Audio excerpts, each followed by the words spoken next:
Well, hello everybody, and welcome to this episode of the All Portable Discussion Zone. It's a bi-weekly live stream all about portable ops.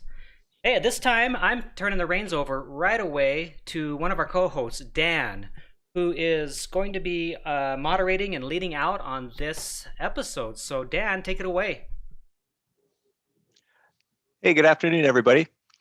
Dan here, KC7MSU, and this afternoon we've got David, KM3A, who's a avid hiker and backpacker, and CW op for Summits on the Air. So we'll be talking with him today to learn a little bit about his journey, as he's just recently achieved his mountain goat status. So congratulations there, Dave, on that. Hey, thanks. I appreciate it. I guess first thing we'll do is we'll kick it around and see what everybody's been up to this week. So I'll kick it over to Brian today and see what he's been doing for the week. Afternoon, Dan, or good evening, or however you want to call it. Anyway, I just got back from work late Thursday night, and the last 3 days I've been involved with the club picnic. So the Superstition Amateur Radio Club had their spring picnic here at the Usery Mountain Regional Park. And we had a little barbecue and a large amount of attendees. Got some life changes coming up for me in the future, and that's about it. So it was a pretty mellow week. Worked, bounced around the country, started in Scottsdale last week and finished my week out in Dallas after making it all the way up to Indiana, down into Florida, and then back around again. So that's about all I got for right now. Yeah, so there's quite a few people who went out to the picnic, and I heard a lot of chatter on the local repeater system, and it sounds like everybody had a great time. So thanks for putting that together. Sounds like everybody really enjoyed it. So I'll send it over to Charlie and see what he's been up to. Okay, cool. Well, I have been actually kind of behind the scenes. I've been trying to get my backpacking gear switched out to newer gear. There's a video Sandy and I put together on our choice of backpacks. We sold our old ones and we bought new ones, so that's going to come out here pretty soon on the channel, a video on that. And then on Friday, I went up to Flagstaff.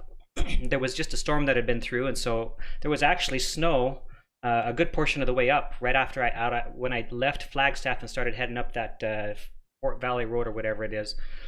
Snow on both sides of the road, a skiff of, I don't know, an inch or so, pretty much all the way up to Saddle off and on, Saddle Mountain, where I did a SOTA-POTA combination activation. It was a really good time. I spent a lot of time up there, 3 hours, and really tried to work everybody. And 17 megahertz was open. It was open. I had a lot of contacts, 101 contacts up there. And a lot of them were from Florida and a lot of the East Coast guys, but no DX, unfortunately. But a fun one. So there's a video about that coming out on Monday, and that'll be included in that will be 10 tips that SOTA-POTA operators might consider when they go out, especially people who are new. So that's what I've been up to. Dan, back to you. Great. Well, let's see. This last week I've been up to much. As I've been on call for work, so no SOTAs or anything super exciting. Been working on the office and lab here a little bit, so tearing it apart. So be working to put that back together, and then just deciding where I'm going to go for next weekend. If it's going to be roasting in the desert with Vulture Peak, or if we're going to head up to the Flagstaff area and do Paquette and Davenport. So a little cooler environment. So that's what I've had going on.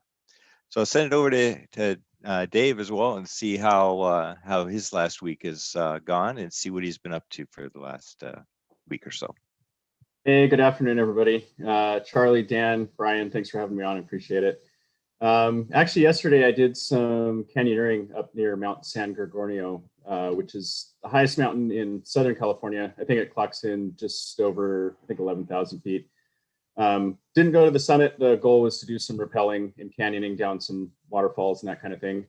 And then I think the week prior was my SOTA goat activation. So I kind of had my hands full marking that milestone, and here I am. Great. Yeah, I'm not, I don't do any of the canyoneering and actual rope climbing. I can barely tie my tennis shoes, so to try and make a knot to have my life depend on it probably wouldn't be a good idea. So I'd love to learn it and have somebody teach me how to do some of that, but I don't know. I'm also it would be nice. I'm a little overweight and a little old to maybe start. I don't know. Okay, so why don't we go ahead and share out the screen and let Dave go ahead and he's got a presentation, and we'll walk through that first, and we'll watch for any questions to come through the chat here. Awesome. I'm looking to share my screen. It says it's been disabled.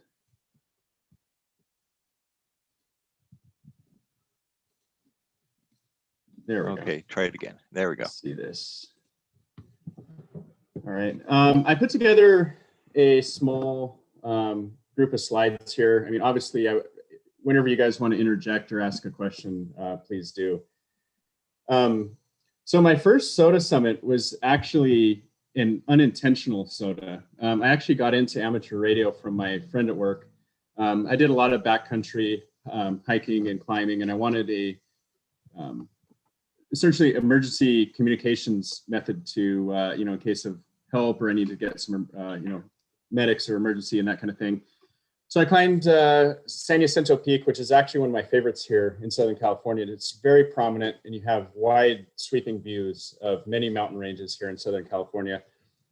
Just used simplex, and I remember being super excited that I was able to reach San Diego and northern LA County, and I thought I was doing really great on my HT with about 50, 75 miles and that kind of thing.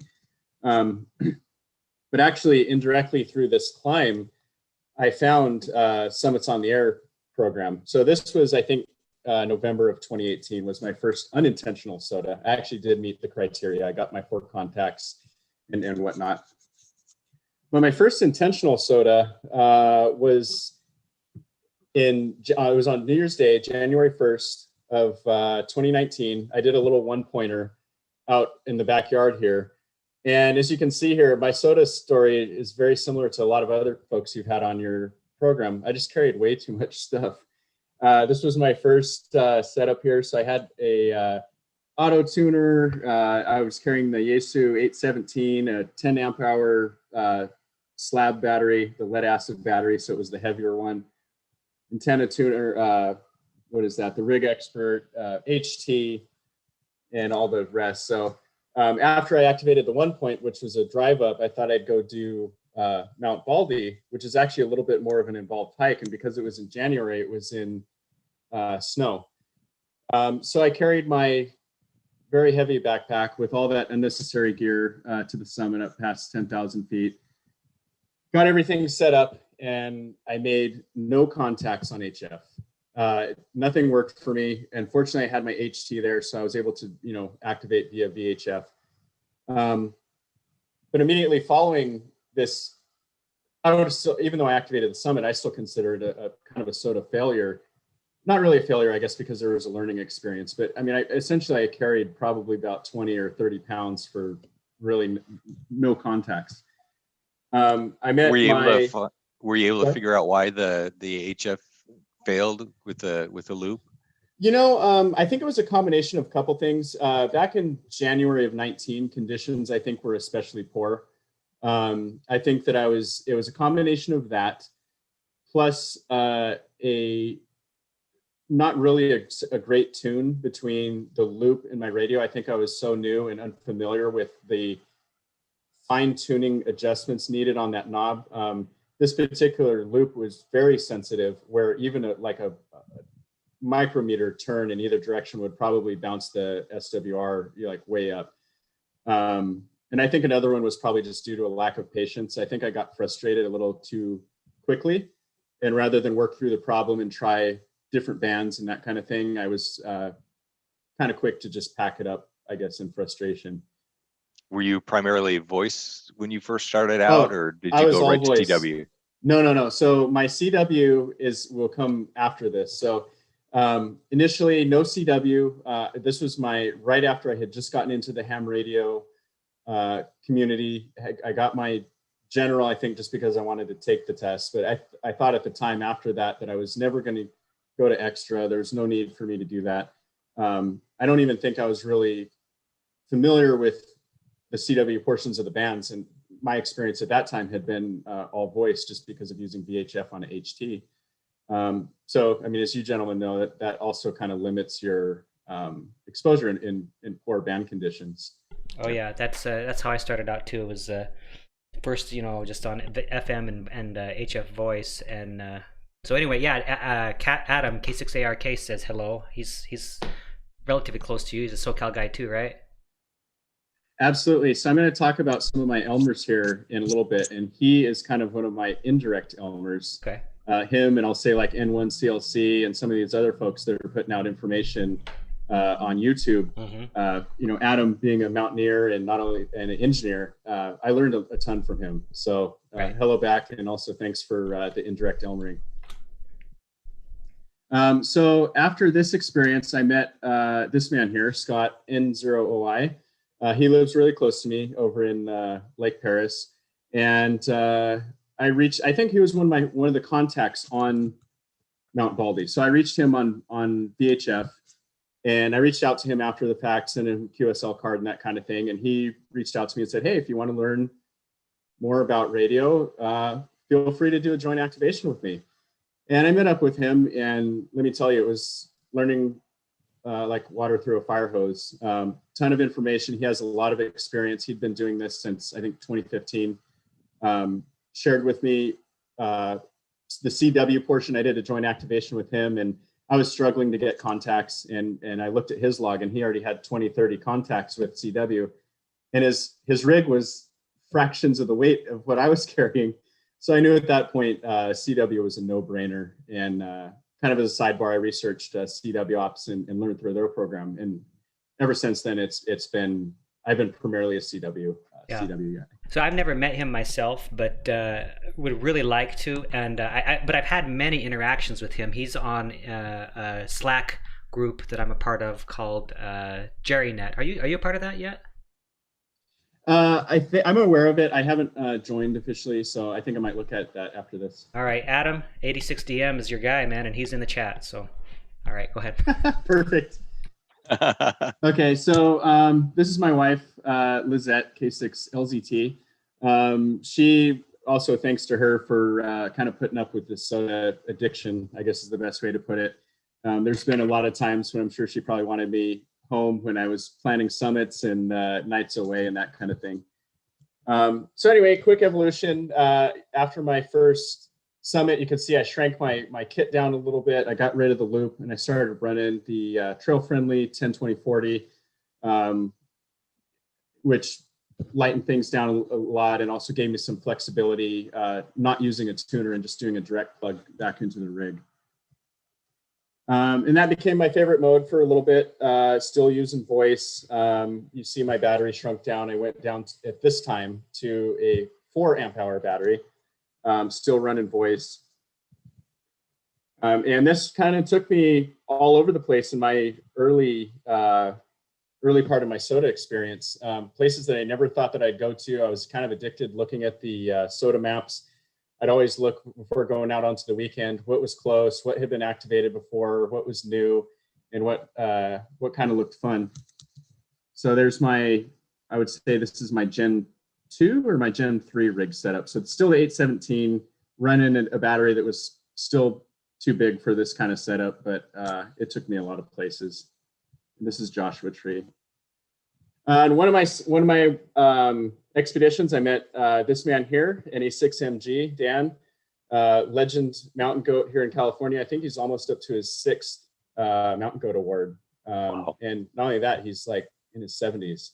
So unbeknownst to me, I was up on my summit. This was actually my first CW activation on this summit. Met him up there, and having been in the CW Academy where you're doing one-on-one QSOs to actually running a station is overwhelming. I distinctly remember calling CW, getting my call out correctly and thinking like, yeah, I nailed it. And then just that solid tone comes back of just flood of calls. The 817 has really bad filtering, especially if you don't have the mechanical filter in there. And I got super nervous. I think I knocked out a couple calls, the easy ones, the W0 MNA, W0 ARI, Gary and Martha. And I think after that, I just cut the rig off and went back to VHF because I was so flustered on that. But I hiked back with Dan here, and he taught me through some pro tips and tricks and that kind of thing. We talked about filtering and different radios, and I think he told me about the MTR series of radios. So once I got into SOTA and once I became more comfortable, I started doing combining SOTA with the other love that I do, which is mountaineering and canyoneering, getting on the ropes and that kind of thing, and also finding summits that had never been activated. From what I've seen now, if a summit's unactivated, it's usually because of one of two reasons. It's on private property, or it's just hard to get to, and it requires some kind of technical aspect. And it doesn't even have to be that long of a hike. But usually there's some kind of other plus factor involved that the average activator probably couldn't get to. Fortunately, Scott and I, N0Y and I were kind of like mind, and we were able to hit a couple. This one's on the summit of Ansel Rock, which some class 3 exposed climbing and that kind of thing. But this really brought my love of SOTA alive, kind of realizing that there still are those non-traditional summits out there that can be explored, that require a lot of pre-planning prior to going, and getting to the summit is really the first step, because you still got to make your contacts. Have you always been into mountaineering, or has that been something relatively new, like in the last 5 or so years, or is this something you've always enjoyed? I was in the Marine Corps for 10 years. I think right after I got out of the Marine Corps, I didn't like the outdoors at all, because I think that they kind of killed it for me. But I think whenever you're voluntarily climbing summits with weight in a pack versus being told to do it, it kind of changes your perspective on that kind of thing. So it's something that I had been doing, but I think SOTA was the first time that it revitalized a passion to actively seek it out, and to start doing that kind of thing. Because now I had a purpose. I have to agree with you. I'm not a mountaineer by any means at all, but I have been on some summits that were very difficult to get to, and I know that there are summits, some of these that I've been on, where there have been very few people who have been on it. One that comes to mind is in the north of here. I was the second person to activate it. It is exhilarating to know that you've made it. This hike that I went on, it was an overnight backpacking trip first, then getting up early the next morning and continuing on. So it took a long time. But yeah, I agree with you. It's just if those untouched places are it's just a rush to get to some of those. Absolutely. In some of these things, if Adam is watching, he is mountains above me, as far as his quality, his skill level and that kind of thing. So, I think that's one thing, is this challenge is definitely scalable. What's difficult for me might not be difficult for Adam, and what might be easy for me might be difficult for, say, potentially one of you. Maybe it is, maybe it isn't. But I do like that aspect of it, because you can kind of select your own risk exposure and your own challenge level, and that's going to be your own accomplishment within the program scheme. Yep, for sure. And I think that's something that really is super satisfying, like you said. Yeah. Don Izzo in the chat said, "Thank you for your service." I'd say the same thing. Thank you. Oh, thanks. No. So a year later, I went back to San Jacinto Peak. This time in the wintertime. Went up with snowshoes. This was actually a really cool climb. I think I brought HF on this one, but just with the hike and the conditions and everything, I think I just, like my first one, I just reactivated it with the HT. Again, this is one of my favorite peaks. I think there's probably about 5 or so that I'm always going to go back to, and San Jacinto is one of them, just because I love the climb and I love the views. Like I said, wait a minute. Let's back up on that real quick. Just real quick. Is that's San Walk? That's in the winter though, huh? This is in the winter, yeah. Yeah, my wife and I are going to be doing that activation in about a month.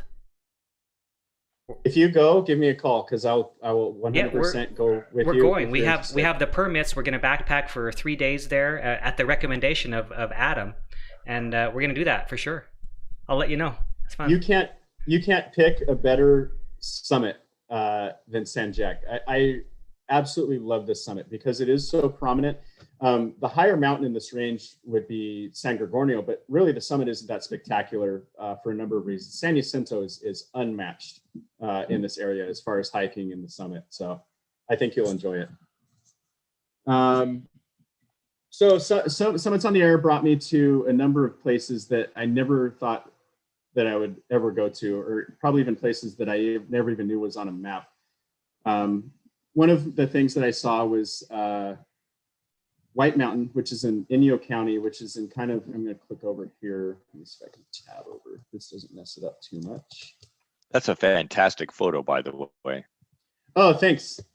So here's kind of an overview of all the SOTAs that I've been on. So Costa Rica, I did one in Minnesota, and this one that I'm going to show you here is in Inyo County. So Inyo County is going to be this mountain range, which is on the border of California and Nevada.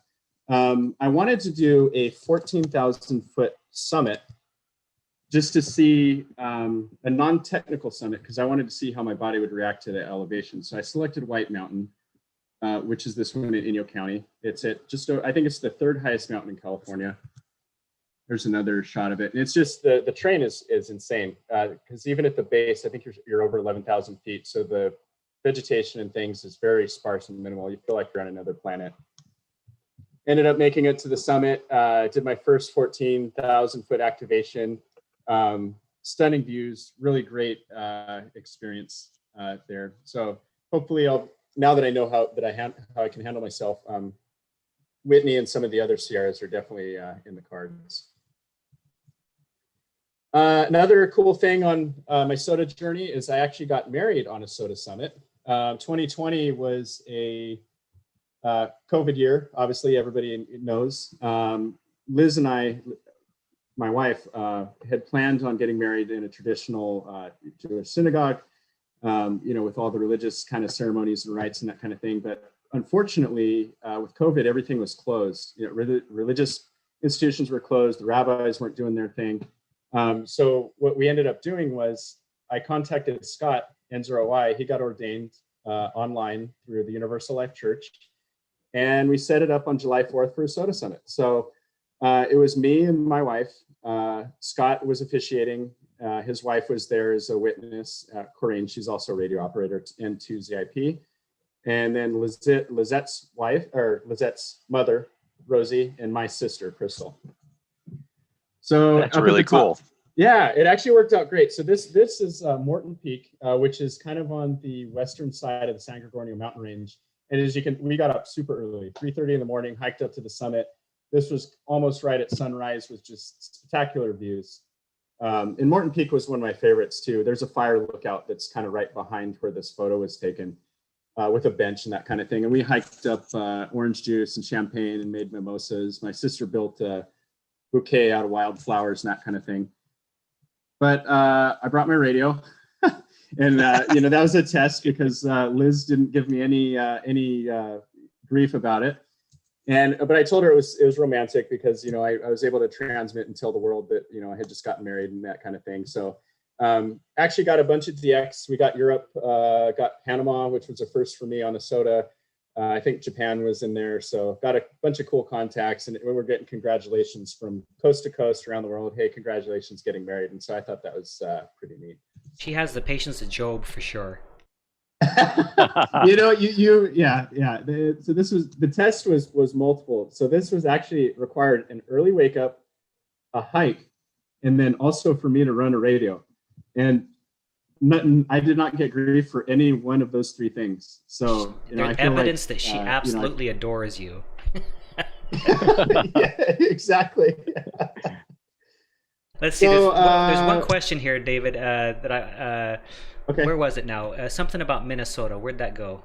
There was a question about what summit in Minnesota. It looks like Superior Hiking Trail, maybe Moose Mountain ? So Minnesota, I actually have family in Duluth, which is on the Great Lake here. But one of the things that we do on a semi-regular basis is we go up to the Boundary Waters up here, kind of on the Canadian border, which is absolutely stunning. No motorized boats. It's all paddle canoes, and you go way out in the middle of nowhere. You get an island to yourself. But the tallest mountain in Minnesota is Eagle Mountain. and you can see it's just towering at 2,300 feet. But you know, for Minnesota, it's a little, you know, biggest in the state. It was a fun hike. I think I was glad I brought a mosquito net because it was just the state bird was out. Those mosquitoes were swarming. But I checked that box as long as I was here, and kind of glad I did. I see some of the SOTA awards, you know, where there's the Mountain Explorer for different regions and that kind of thing. So now, you know, if I start with a goal of hitting other states, I can at least check Minnesota off that lake. But in answer to that question, it was Eagle Mountain, kind of in the Boundary Water region. Let's see, go back here.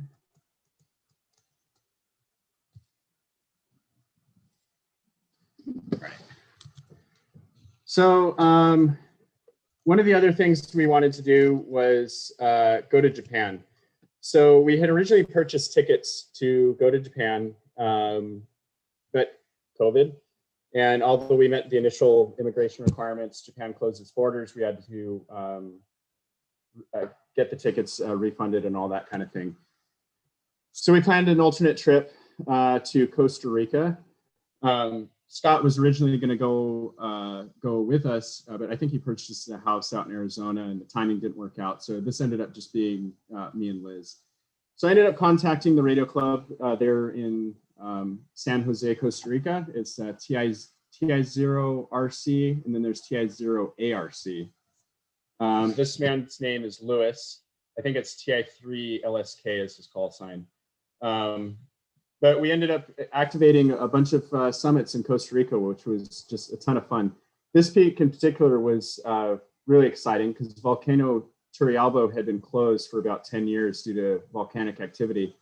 And this site had just reopened 2 weeks prior to my arrival. And so Lewis and I were the first ones to actually activate Volcano Turrialba in Costa Rica.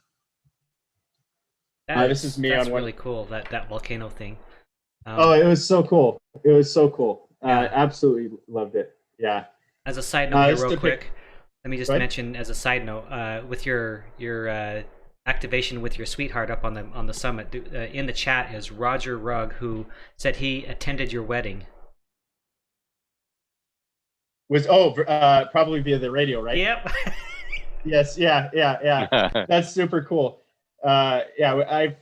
That part of my logbook is the wedding guest list. So yeah. So this picture is on top of Espiritu Santo, the Holy Spirit in Costa Rica. For Costa Rica, I brought my Yaesu 891, ran 100 watts. I purchased, I forgot how many amp hours that battery is. I think it's 12 amp hour battery. And it was super successful. Costa Rican government was incredibly slow at authorizing my reciprocal license. I submitted it almost a year prior, and it was like razor thin margins to me actually arriving in country and getting it approved. But thanks to the radio club there and Lewis specifically, it was a huge success. So we went from mountaintops to middle of the jungles. I ran both CW and voice on a couple different locations.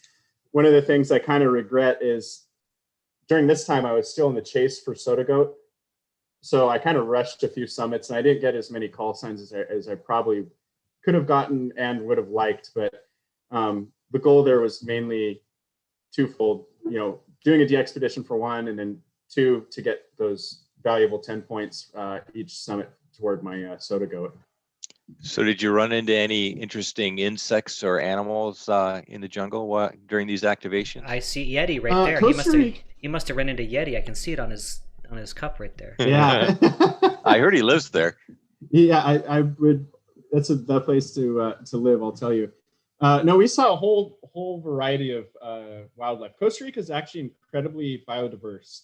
Volcano Turrialba, I think, was sitting about 12,000 feet at its peak. And then within a few miles, I mean, you're back down to sea level.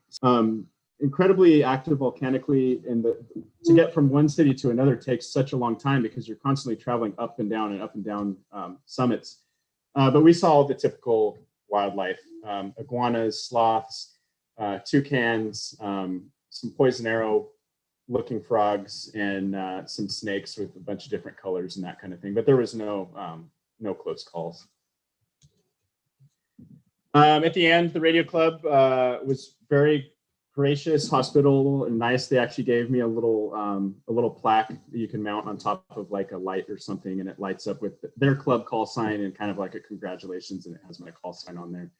That's cool. So these gentlemen here were amazing, not only in facilitating the reciprocal license and working with the Costa Rican government, but also very hospitable in that, you know, they met me for dinner. We went out to a bar after this expedition, and it was just a ton of fun across the board. So this section of the slideshow I'm just going to show you maybe some evolution of my my rigs and my setup. This is on top of Josephine Peak, which is in the San Gabriel Mountains, I believe, kind of on the western side. I experimented one time using FT8. I brought a Raspberry Pi and an iPad and hooked it up just to, you know, check that box and just to do a digital activation. This is more accurate of my current setup.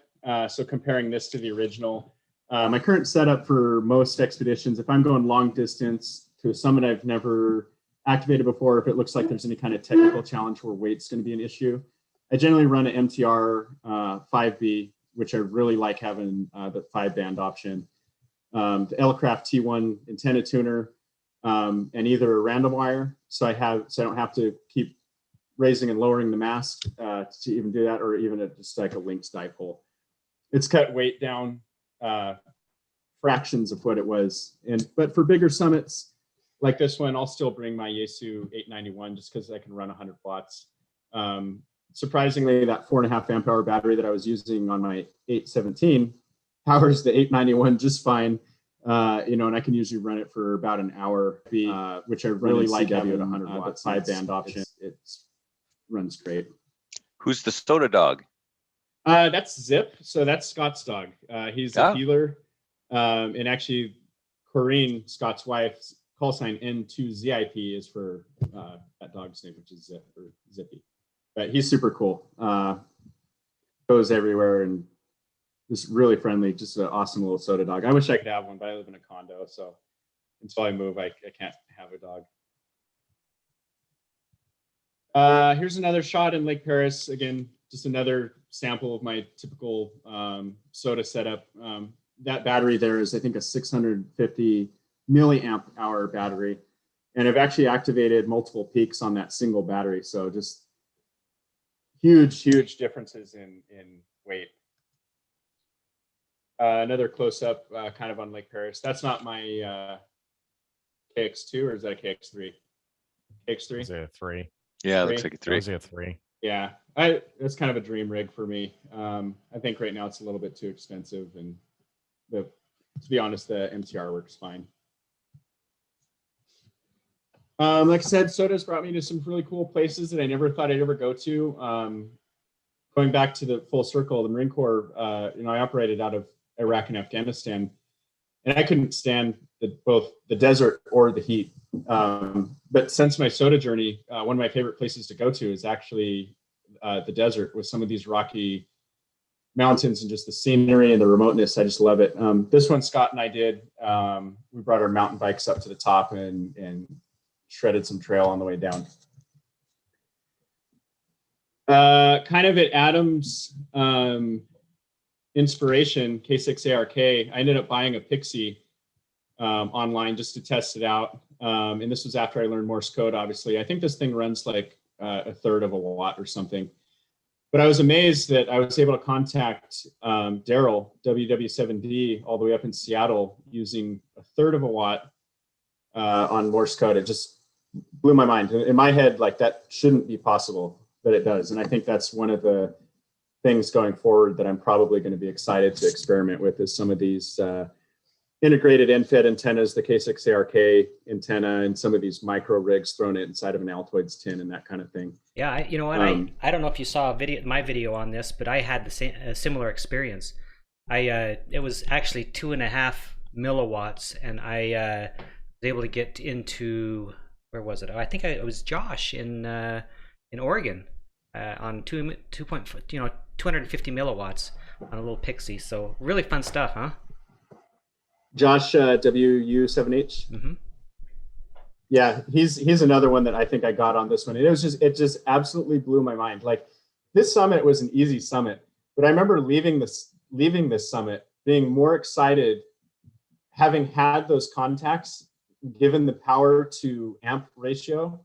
Just my mind was absolutely just thrown for a loop at the possibilities. And I think with this new solar cycle, we're going to have a lot more of that, which is exciting. Because, on a side note, I find ham radio to be a little bit like fishing stories. Everybody's fish is like a certain size, right?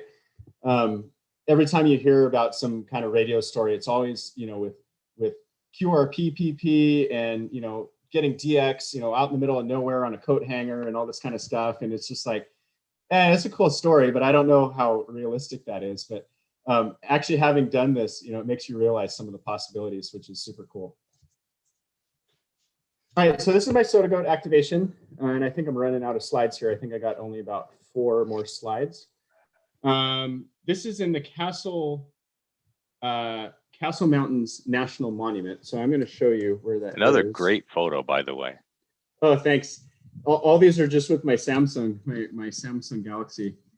So to show you where this is, I live in, let's see, can you see my mouse on the screen? Yep. Okay. So I live kind of in this region right here. Mojave National Preserve is kind of at a triangle right in this region, on the border of California and Nevada.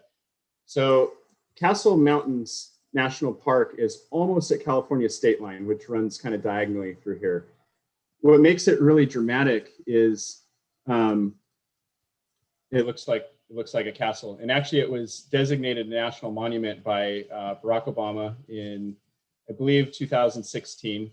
And it's a series of these kind of towers that just go off in the distance. And if you look at it from distance, it completely looks like a castle. And the cool thing for me was it had never actually been activated before. So for me, it was like, okay, my SOTA goat has to be epic. Castle Mountains look epic and have never been done. So it kind of checked all those boxes.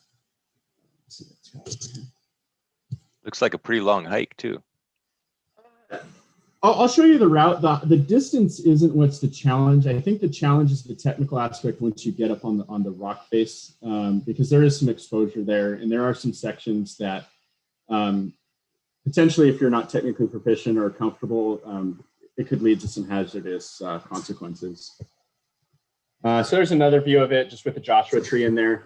One of the cool things about these Joshua trees is the most densely populated Joshua tree forest is actually not in Joshua Tree National Park, but in the Mojave Desert. And so I love this place. It's just so remote and just beautiful. There's kind of from the summit looking back on the Castle Mountains.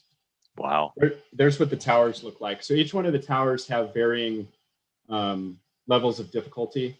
From a distance, they look very intimidating and almost impossible. Like if you look up this understatement, intimidating. Yeah, no kidding. But the key is you find weaknesses. And one of the cool things I have is I got this book right here. It's called Rambles and Scrambles. And it's this guy that does peak bagging all throughout the desert and finds some of his data. And I read up on this Castle Mountains, and you'll find some of these routes that go up and through here where it's like, okay, well, it's not a sheer vertical on the east side, but maybe I'll find a class 3 or class 4 weakness on the north face or on the west face, and that's kind of where you do your little breakthrough. Made it up to the top. There's with the HT and there's with my rig, so I'll just leave this on there because I guess it's a more full picture. But this register, I think, had a total of 4 entries in it. The first one was in like 2012, and then there was a couple of other ones, but this peak is rarely visited. But I brought my radio, I brought my my 891, and I was going to try to run both SSB and CW, but I forgot my mic. So I ended up just running CW, and I think I tried 15 meters on this day. It wasn't working, but on 20, I was able to get SM4, I forget, Sweden. I got France, and then I got I forgot if I got anything west, but then it was the usual folks kind of coast to coast. So this was an amazing capstone to my journey. I found this kind of route data information. You're able to drive using a high clearance vehicle down in this wash here. And then just using the GPS route, you can track yourself kind of through some valleys and ravines here. You know, do an optional peak here on one of them just because it's kind of cool. But then here's the largest one is here on the west, where you end up finding a class 3 for a couple portions. I think there's a class 4 weakness, and then you scramble up to the top, and it was just absolutely stunning. As remote as it looks inside of the screen here. Wait, so And, there was nothing kind beyond of a- class 4? Class 5 would be like your actual, you Right. have to have ropes. Like that's going to be your, for Right. Yosemite decimal system. Is that, yeah. Right, I was For wondering. this, so this was just kind of a, it was nothing more than class 4, though, right? You said it was 3 and 4. in this case, no. Yes. Nice, yeah. cool. Yeah. No, So, and no elevator for somebody like me then either. hey, that's why you bring a partner, because then they could hook you onto a rope and you can rappel down, or they could give you an assist on the way up. Okay, so there's a. Unfortunately, Sorry, go ahead. There's a question after you finish up. oh no, I was just going to say on this expedition, I had invited a couple folks, but you know, one thing leads to another, and folks didn't want to go, and I was not going to miss out my SOTA Goat activation day for anything, so I just went ahead and went. Yeah, cool. So Don Izzo says, question for Dave: why are some of the locations less visited? Access? Question mark. Weather? Question mark. Other? Question mark. I'm going to say a combination of all three. So there's a lot of hikes that have well-established trails that are maintained by the National Park Service, or some of these other ones that have facilities like, you know, running water, or you know, a parking spot. You know, could even be something as simple as that. If you look here in the Castle Mountains, I mean, you're in the middle of nowhere. The 5 freeways run, or 15 freeways running north and south here, and I think the next closest city right here is Las Vegas. But on this freeway, I mean, people whip past here, you know, at high rates of speed, and out here, your roads are essentially these kind of use trails / washes that run through here. So perhaps it's a lack of comfort in the region, combined with just a lot of unknowns. I think for, you know, everybody that does SOTA, one of my favorite things to do is to go on here on the SOTA Atlas, you know, and I'll just do, you know, I'll do something like, you know, not activated by me, and I'll update it, and I'll say, okay, well, you know, where do I want to go? You know, and I'll look in the Mojave Desert, and, you know, I'll see a number of points here, and maybe I'll pick this one and say, okay, you know, what do I need to do to get here? And you see, like, this one has 4 activations, whereas, you know, there's other ones similar to your areas where there's, you know, 10s, potentially, you know, 100 plus activations, just because it's more familiar or comfortable with. Yeah, I think I agree with you. You know, a lot of times people don't have high clearance vehicles with lockers, and a lot of these peaks you have to have that in order to get to them, or either that or you're going to have to hike 30 miles, right? And then a lot of times it's even then you have to hike 30 miles just to get to a peak. There's no roads by, so those are two, I think, really. Yep. You know, some of the answer there, in addition to what you were saying. Yeah, and some of them are, it's pretty inhospitable out there. And then, like, for example, I've got a truck and I've gone a lot of places, but I don't really think, you know, I'd want to try and drive a long ways down a big sandy wash or something like that. Yeah.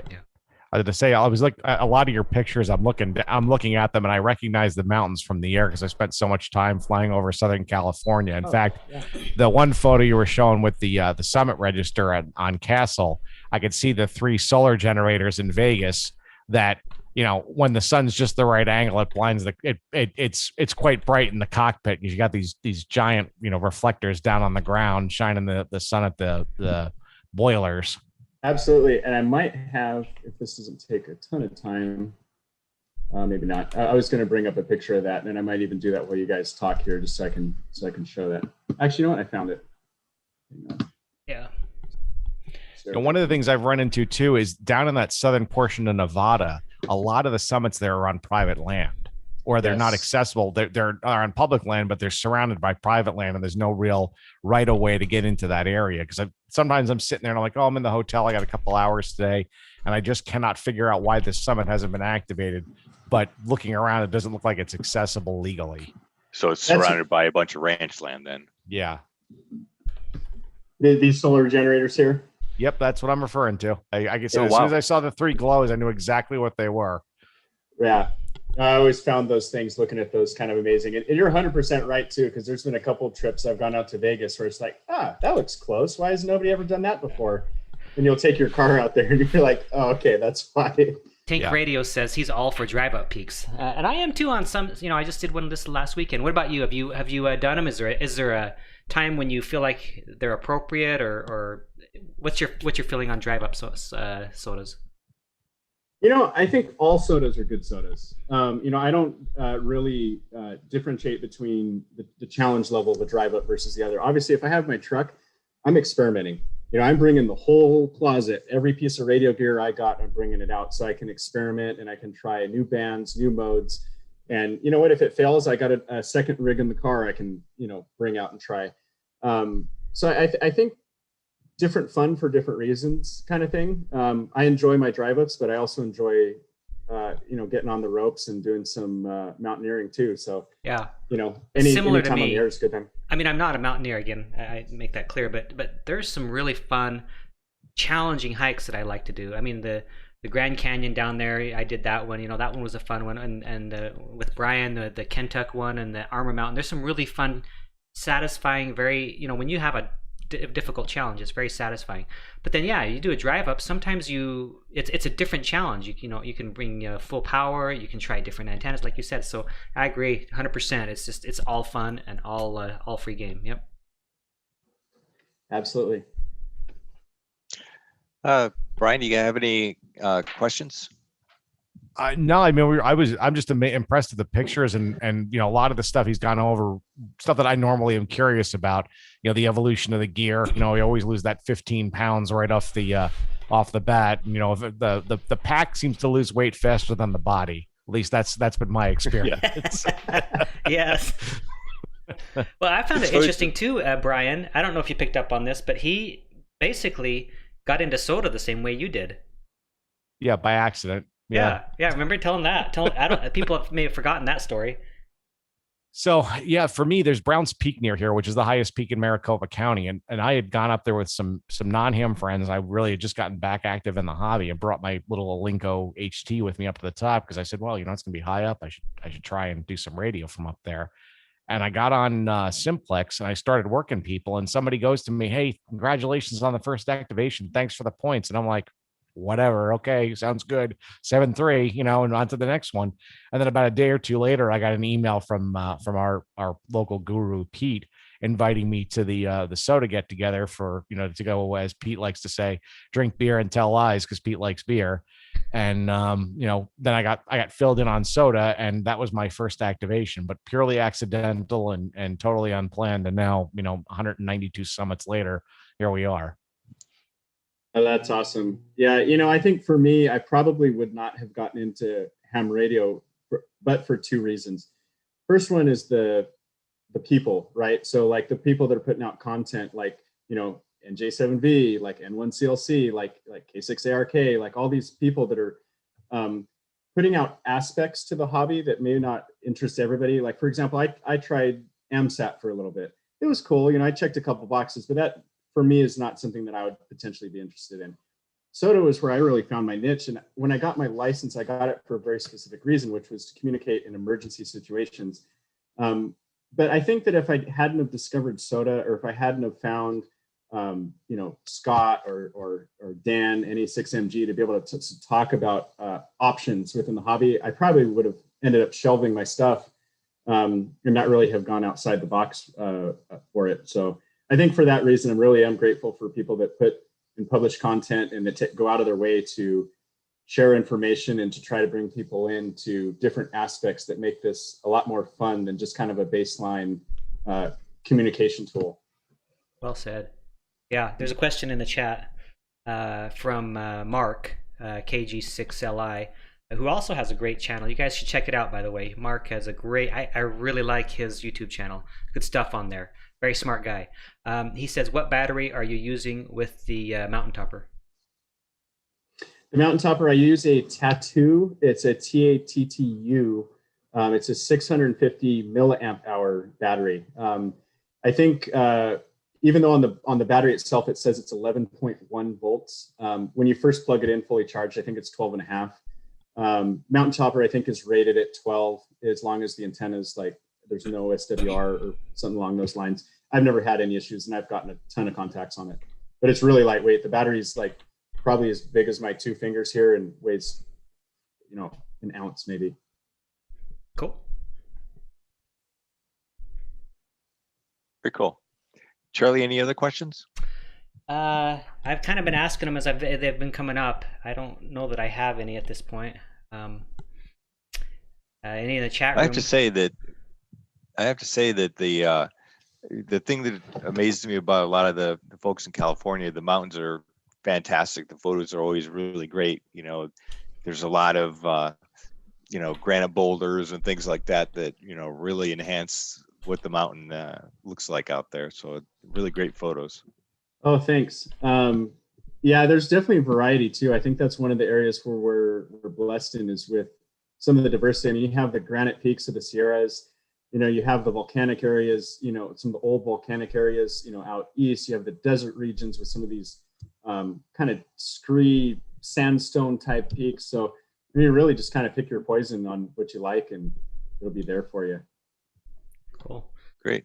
I had a question and I forgot what it was now, but let me mention Frank, because Tank Radio says, what, you forgot my channel? Yes, Frank has a really great channel as well on YouTube, so it never hurts to just throw it out and ask again. Frank, good job. You got to mention.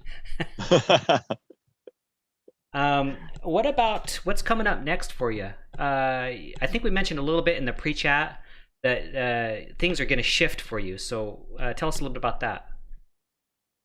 Absolutely. And that's a good question. Thanks for reminding me. I think up to this point, my focus has always been on points. So if I'm going to drive out to the Mojave Desert, I'm not going to do one summit. I'm going to do two, or if I can do two, I'm going to try to do three to try to get that SOTA Goat award. But now that I have it, I know there's a lot of folks out there that are, like Dan I think he's going to reach his 6th mountain goat this year. I mean, I think that'd be nice longer term, but if I pick a summit, and really focus on getting quality QSOs, using a lot of different frequencies and maybe different modes and that kind of thing. Because I feel like over the last 2 years, my QSOs have been rushed, where I'll get my 4 contacts and then I'll get plus some more. And I think my average is somewhere around, 20 QSOs per summit. And it's like, okay, I've got my 20 meters, I got my 20 contacts, I'm collapsing it up, and I'm hauling over to the next summit to try to squeeze in those 4 more points or 6 more points or whatever bonus points it may be. Now I think I'm really going to focus on uniques. I think my next thing that I'd like to do is do the Mountain Explorer Award. So for that one, you need 5 regions for the bronze level. I have 3. So really it would just be a road trip to go through Arizona up to Nevada and then come back to California. I'd qualify for the Mountain Explorer. And then never before activated summits, some of the more technical ones. And one thing that I think I'd really like to do, which would require some prior planning, is to start exploring up in the Sierra Nevadas. Because lately I've been focusing mostly on Southern California type stuff versus Central and North.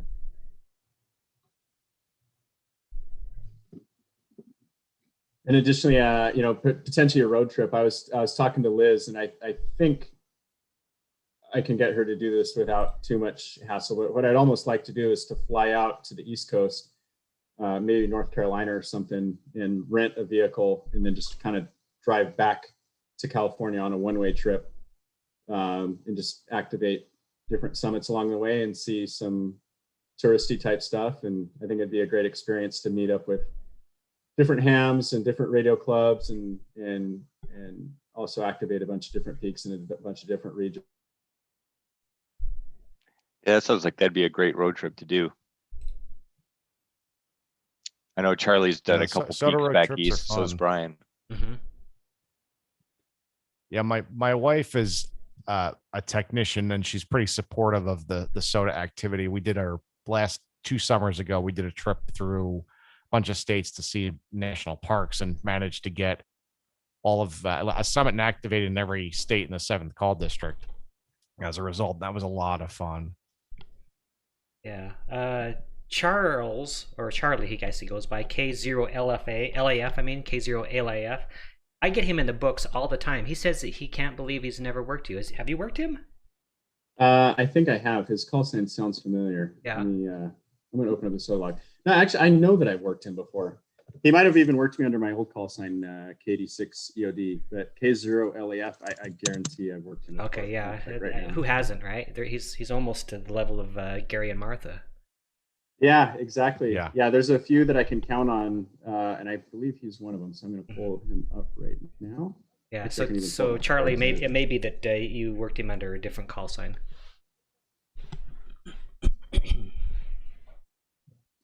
Logging into my QRZ page here.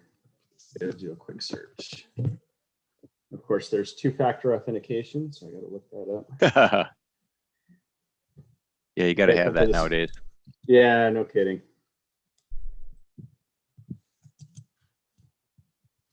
Let's see. Yeah, it looks like I'm going to have to make a trip out to California and try a peek out there, because got to start activating in other states. Open invite, really, and that goes for anybody that's watching. If you're ever in the Southern California area and you want either beta on a summit that I've done, or if you're looking to do a joint activation, I find those to be the most fun and most rewarding. I know when Scott and I would go up to summits, we'd pick different bands, like, all right, hey, you're working 40 on this one, I'll work 20. We'd work simultaneously, and it's, I don't know, it's just some kind of thing about the synergy of doing the joint activation, even though SOTA's a zero, like it's non-competitive. Yeah. All right, so K0LAF, right? Yep. I have 21 QSOs with him under KM3A. So he's in my log quite a bit, and that's not even under KD6EOD. I can even check that one. Let's see here. And I worked him 4 times as KD6EOD. So yeah, he's in my log. We've had plenty of QSOs. Oh, Charlie, you're on mute. I would love to have a joint activation with you sometime if we can make it work out. So cool. And it's doable for us because, I mean, Southern California to San Diego is only 6 hours from here. So, I mean, I do that. Yeah. I do that just to go to activate a peak. Arizona's on my list, so I'm for sure going to be making it out there. Flagstaff area looks amazing. So it's a fun area. Yeah, absolutely. I'm not too fond of the cinder cones, but the other mountains are pretty great. Okay, Charlie, guess I'll turn it up back to you. We're right about at the top of the hour. Okay, cool. All right, with that, I guess, first of all, let me congratulate you, Dan, for putting this together. So for you listeners, I turned the reins over.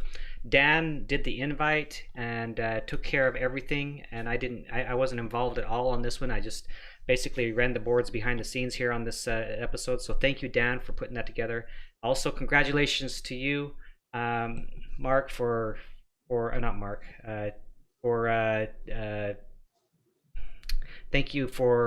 congratulations to you for getting your goat, is I guess what I'm trying to say. Gosh. And so I appreciate it. Anything else from you, Brian? No, Dave, great to meet you, and hope maybe someday we'll get to do an activation when you're in town. You got to let us know. And sometimes once the COVID stuff straightens out, if we know we're going to have people in town, we usually try to have a get together of the local SOTA folks, and as we said earlier, drink beer and tell lies. So yeah. Let me just mention cool. that there is a ham radio YouTubers Ham Fest coming up. It's an online ham fest. If you haven't seen the promo video, take a look at it. It's in my social media. A link's in my social media accounts, and also I have had it up, and I will again have it up on my YouTube page. So check that out, or you can find it in other places like Ham Radio 2.0 and K6ARK, I think has it up as well. It's 3 days of YouTube interviews, hour after hour after hour. So it's going to be a great time. Check that out. And I guess also I'd mentioned in 2 weeks we would normally have our next episode of this, but that is on Mother's Day. So we're not going to. We're going to move it up to Saturday, the Saturday before Mother's Day, and it's going to be a morning broadcast. And that's what I was. Let me just mention this to Mark KG6LI. I wanted him to be one of our panelist guests. We're going to be talking about transceivers and what transceivers are, people use for Summits on the Air. I have a few other guests who are going to be coming on, and we're going to talk about that Saturday morning at I believe it's 8 a.m. Pacific, which would be 9, 10, 11 a.m. Eastern. So we'll catch you a week from today -1 on Saturday morning for the next episode. So with that, I'm just going to say 73 and lock her down. Thank you for joining us, everybody in the chat room. This has been a really fun one. And so 73, everybody. 73. 73, Barry. Bye-bye.